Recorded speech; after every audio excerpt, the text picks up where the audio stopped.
Microsoft access का start करने के लिए हम स्टार्ट बटन पर क्लिक करेंगे और यहाँ से हम सर्च करेंगे एक्सेस। तो वरना हम ऑल प्रोग्राम में जाएंगे, मिलेगा माइक्रोसॉफ्ट ऑफिस, यहाँ से भी एक्सेस को हम ओपन कर सकते हैं। अगर नहीं दिखाई दे रहा तो डायरेक्टली हम यहाँ से सर्च कर लेंगे AWS, ठीक है।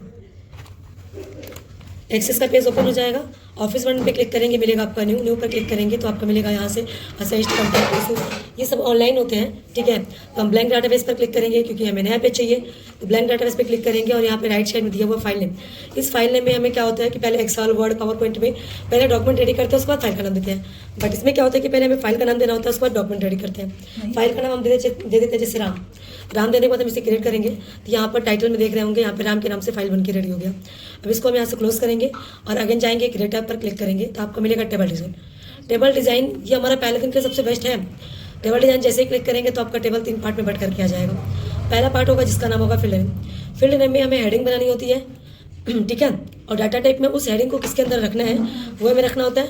और डिस्क्रिप्शन में अगर उसके बारे में हमें कुछ विवरण लिखनी होती है तो डिस्क्रिप्शन में लिखते हैं। तो प्रेजेंट में हम जाएंगे फील्ड नेम में, यहाँ पे हम रेडी करेंगे जैसे EMP कोड, ठीक है। जैसे एम्प्लॉय का कोड, तो बच्चे अक्सर गलती क्या करते हैं कि यहीं पे एम्प्लॉय कोड है, एम्प्लॉय का नाम यहीं पे देना शुरू कर देते हैं, ठीक है। तो जैसे अभी ये दे रही थी, तो ये गलती आपको नहीं करना है। तो यहाँ पे एम्प्लॉय कोड हेडिंग ही आपको बनानी है, फील्ड नेम में सिर्फ हेडिंग बनानी है। और डाटा टाइप जैसे ही क्लिक करेंगे तो आपका 11 प्रकार का डाटा टाइप आएगा। पहला होगा टेक्स्ट। टेक्स्ट का काम क्या होता है कि जब भी आपको अक्षर से संबंधित काम करना है, जैसे नाम, पापा का नाम, मम्मी का नाम, डिपार्ट, जब भी अक्षर से रिलेटेड आपको वर्क रखते हैं। और मेमो डाटा टाइप का यूज़ हम कब करते हैं, जब कोई टेक्स्ट 255 अक्षर से अगर अधिक चला गया तो मेमो डाटा टाइप का यूज़ करते हैं। और नंबर का यूज़ हम कब करते हैं, जब हमें कोई नंबरिंग लगानी होती है, 1 से लेकर के 9 तक कोई नंबर देनी होती है, जैसे पिन कोड हो गया, सीरियल नंबर हो गया, तो नंबर लेते हैं। और date and time data type का यूज़ हम कब करते हैं, जब हमें डेट एंड टाइम से रिलेटेड वर्क करनी होती है, जैसे डेट ऑफ बर्थ हो गया, डेट ऑफ ज्वाइनिंग डेट हो गया। और करेंसी डाटा टाइप का यूज़ हम कब करते हैं, जब हमें मुद्रा से संबंधित काम करने होते हैं, जैसे salary, bonus, income tax, PF, DA वगैरह, चाहे वो इनकमिंग हो या एक्सपेंसिव हो। ऑटो नंबर का यूज़ हम कब करते हैं, जब हमें ऑटोमेटिकली नंबर हम चाहते हैं कि 1 2 3 4 ऑटोमेटिकली आता जाए, हमें टाइप ना करना पड़े, तो वो ऑटो नंबर का यूज़ करते हैं। और यस नो का यूज़ हम कब करते हैं, जब हमें हाय या ना में जवाब देनी होती है, जैसे आर यू मैरिड, बंदा जिसका हम रिकॉर्ड रेडी कर रहे हो मैरिड है या नहीं, तो हाय या ना में जवाब में देनी होती है। तो इसके लिए हम यस नो का यूज़ करते हैं। ऑयली ऑब्जेक्ट का यूज़ हम कब करते हैं, जब हमें उस बंदे का यहाँ पे फोटो लगाना होता है उस सेल बॉक्स में। और हाइपरलिंक का यूज़ हम कब करते हैं, जब हमें उस बंदे का ईमेल आईडी या वेबसाइट देनी होती है, जैसे हम डाटा एंट्री कर रहे हैं, उस एम्प्लॉय को हमें मेल करना है, तो जब हम मेल बॉक्स ओपन करेंगे, फिर उसका ईमेल आईडी देंगे, डॉक्यूमेंट अटैच करेंगे, इस प्रोसेस में काफ़ी वक्त लग जाएगा। अगर ऐसा हाइपरलिंक में उस बंदे का अगर हम ईमेल आईडी दिए रहेंगे तो हम डायरेक्टली क्या करेंगे, जैसे उस लिंक पर क्लिक करें तो डायरेक्टली वो मेल बॉक्स में ओपन होगा, मैसेज हम सेंड कर देंगे।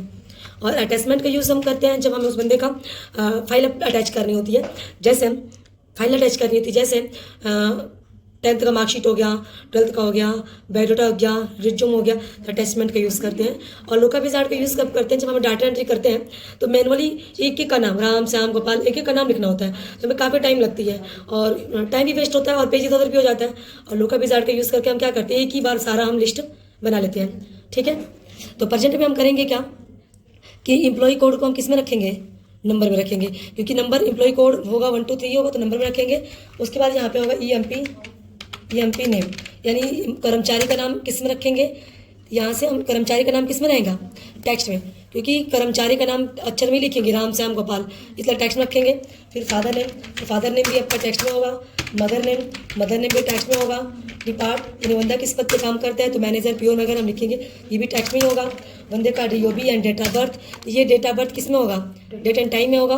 फिर आपका डेट बर्थ के बाद आपका DOJ, डेट ऑफ ज्वाइनिंग, तो इसको भी डेट एंड टाइम में ही रखेंगे। उसके बाद मैरिटल स्टेटस, ये किस में होगा, यस या नो में होगा, ठीक है।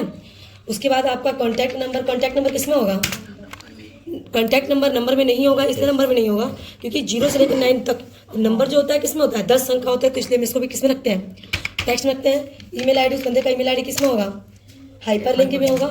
उस बंदे का फोटो, मैं इतना ही रहने देती हूँ, और भी कुछ आपको बनाना है तो बना सकते हैं। ऑयली ऑब्जेक्ट में रखेंगे। उसके बाद से फोटो क्या है, फोटो के बाद उसका मान लो डॉक्यूमेंट में आपका कुछ भी हो सकता है, मार्कशीट हो सकता है, अदरवाइज कुछ भी हो सकता है, तो इसको हम किस में रखेंगे, अटैचमेंट में। बस आगे का वर्ड प्रेस कीजिएगा तो पूरा आ जाएगा। इसको सेव करने का शॉर्टकट क्या होता है, Ctrl+W। Ctrl+W की हम प्रेस करेंगे तो आपका पूछ रहा है do you want to swap change to the design of table, हमने कहा यस। ठीक है, जब से यस करेंगे तो टेबल का नाम पूछ रहा है, टेबल का नाम दे देते हैं श्याम। श्याम देने के बाद इसको ओके करते हैं। तो अब यहाँ पूछ रहा है do you want to create a primary key now, अभी हम प्राइमरी की के बारे में नहीं जानते हैं तो हम इससे क्या करेंगे, नो करेंगे। अभी आगे चल कर प्राइमरी की पढ़ेंगे। जैसे ही यस करें तो हमारा ये टेबल श्याम के नाम से आ गया। अब इसको हम ओपन करेंगे और यहाँ पे हम भरेंगे। एम्प्लॉय का कोड है 1, उसका नाम है राम, पापा का नाम है श्याम, मम्मी का नाम है Meera, department manager, date of birth है 1/8/2000। ठीक है, डेट ऑफ ज्वाइनिंग यानी किस तारीख को उसने कंपनी ज्वाइन किया, 1 अप्रैल को 2024 को उसने कंपनी ज्वाइन किया। अगर बंदा मैरिड है तो वो टिक लगाएंगे, अनमैरिड है तो उसको ऐसे ही छोड़ देंगे। उसका कॉन्टैक्ट नंबर यहाँ टाइप करेंगे, जो भी उसका नंबर होगा, उसका ईमेल आईडी तो ram@gmail.com। देखिए यहाँ पे लिंक बन करके ब्लू लाइन में आ गया, लिंक बन करके आ गया। इस लिंक पर जैसे क्लिक करेंगे ये डायरेक्टली मेल बॉक्स में खुलेगा और फोटो लगाने के लिए राइट क्लिक करेंगे, इस सेल बॉक्स में मिलेगा इंसर्ट ऑब्जेक्ट। जैसे ही क्लिक करेंगे तो मिलेगा आपका क्रिएट फ्रॉम फाइल और मिलेगा यहाँ से ब्राउज। जैसे ही क्लिक करेंगे ब्राउज पे, इसमें पिक्चर जहाँ भी आप रखेंगे वो आपको तो पता होगा कहाँ हमारा पिक्चर है, तो पिक्चर है भी कि नहीं है। जहाँ भी पिक्चर होगा इसमें ढूंढ लेंगे हमारा, हमें लगता है कि इसमें पिक्चर नहीं है, कोई भी सिलेक्ट करके इसमें ओके करती हूँ यहाँ से ओके। तो यहाँ पे पैकेज के नाम से आ जाता है। अगर उस पिक्चर को क्लिक कर देखना है तो डबल क्लिक करेंगे तो पिक्चर आ जाएगा। ओके, उसके बाद डॉक्यूमेंट अटैच करनी है तो राइट क्लिक करेंगे, यहाँ पर हम मिलेगा आपका इंसर्ट ऑब्जेक्ट। पहले तो मैं यहाँ आऊँगी, नहीं ओपन हो रहा है तो Ctrl+W करके एक बार शेप कर दीजिए, यस कीजिएगा, फिर ओपन कीजिएगा ना तो यहाँ पे डॉक्यूमेंट में आ जाएंगे। अब राइट क्लिक करिएगा, यहाँ पर डॉक्यूमेंट में राइट क्लिक करिएगा, मिलेगा आपका मैनेज अटैचमेंट। मैनेज अटैचमेंट पे क्लिक करेंगे तो यहाँ पर देगा ऐड ऑप्शन, ऐड पे क्लिक करेंगे और डॉक्यूमेंट में आप रिज्यूम बायोडाटा जो आप बना के रखे हो आपको पता है ना, जैसे यहाँ पे www के नाम से कुछ बना के रखा गया है, इसको मैं ओपन करती हूँ और इसको मैं ओके कर देती हूँ। ये ऐड हो गया 1 2 एक ऐड हो गया। अगर इसका रिज्यूम भी ऐड करना है, बायोडाटा भी ऐड करना है, अगर और भी कुछ ऐड करना है तो ऐसे 1 2 3 करके वो जितने भी आप डॉक्यूमेंट अटैच करेंगे हो जाएगा। उसी प्रकार यहाँ पे दूसरे बंदे का बना लेंगे, सेकंड नंबर, फिर इसका नाम, फिर इसके पापा का नाम, ऐसे मदर का नाम, ऐसे हम हज़ारों बना सकते हैं।